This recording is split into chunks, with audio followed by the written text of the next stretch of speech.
આ વખતની જે હોળી છે આ વર્ષ કેવું રહેશે તે વિશે જણાવશો। સૂર્યાસ્ત પછી આ હોળીનો પવન આપણે જોવા જઈએ તો લગભગ પશ્ચિમનો હતો, શહેર નૈઋત્ય તરફ એનો ઘુમાવ હતો।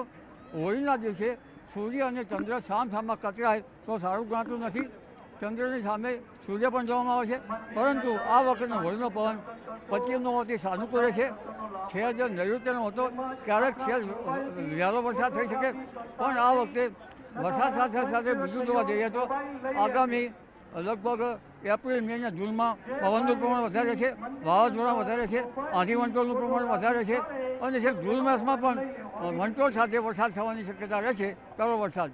એટલે આ વખતે મુખ્ય તો વાયુના તોફાનો આંધી વંટોળનું પ્રમાણ વધારે છે, પણ વરસાદ સારો થવાની શક્યતા રહે છે। પાછોતર વરસાદ પણ સારો થશે। ખેડૂતો માટે દાદા આ વર્ષ કેવું રહેશે? પાક સારો થશે, નિષ્ફળ જશે, કેવું વર્ષ રહેશે આ વર્ષે?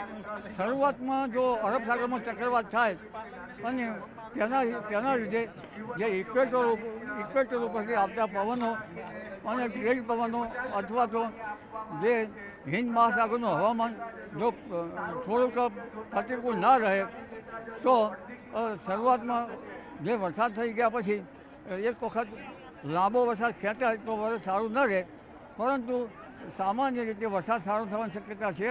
પછી ખેંચાઈ શકે, પણ ઓગસ્ટ સપ્ટેમ્બરમાં વરસાદ સારો થવાની શક્યતા છે અને વરસાદ છે ઓક્ટોબર સુધી રહી શકે તેવી શક્યતા છે। એટલે ખેડૂતો માટે એકંદરે પાછોતર વરસાદ સારો છે, મઘા નક્ષત્રમાં વરસાદ થવાની શક્યતા છે, એટલે એકંદરે ચોમાસું સારું રહી શકે। શરૂઆતનું ચોમાસુમાં વંટોળ સાથે વરસાદ થવાની શક્યતા રહે અને વંટોળના કારણે બાગાયતી પાકો ઉપર તેની અસર થવાની શક્યતા રહે। જીડીપીકા બિલકુલ દાદા, ઉનાળો કેવો રહેશે આ હોળીના વર્તારો પરથી આપણે અંદાજ કરી શકીએ? ઉનાળો અંગે જીવનમાં ગ્રહયોગો પણ જોવા પડશે, તો આ વખતનો ઉનાળો જે છે એ આકરો રહેશે। 26 એપ્રિલ પછી ભારે ગરમી પડશે, 10-11 મે પછી ચક્રવાતો સર્જાવાની શક્યતા રહેશે। જૂન માસમાં પણ 8મી જૂન આસપાસ પણ દરિયામાં પવનો બદલાશે, એટલે આ વખતે ઉનાળો બહુ આકરો રહેશે। અને રાજસ્થાનમાં મહત્તમ ઉષ્ણતામાન લગભગ 49 ડિગ્રી સેલ્સિયસ જેવું થવાની શક્યતા રહેશે અને 26 એપ્રિલ પછી ગુજરાતમાં પણ 44 ડિગ્રી સેલ્સિયસ ઉપર જવાની શક્યતા રહેશે। માર્ચ માસમાં પણ 41 ડિગ્રી સેલ્સિયસ જેવું થવાની શક્યતા રહેશે, પરંતુ મે માસમાં કોઈ ભાગમાં 46 ડિગ્રી સેલ્સિયસ ઉપર થઈ જવાની શક્યતા રહે અને લૂ આવવાની શક્યતા રહેશે। પવન, આંધી, વંટોળના તોફાનો આ બધી સ્થિતિ આ વખતે વધારે રહેવાની શક્યતા રહે છે।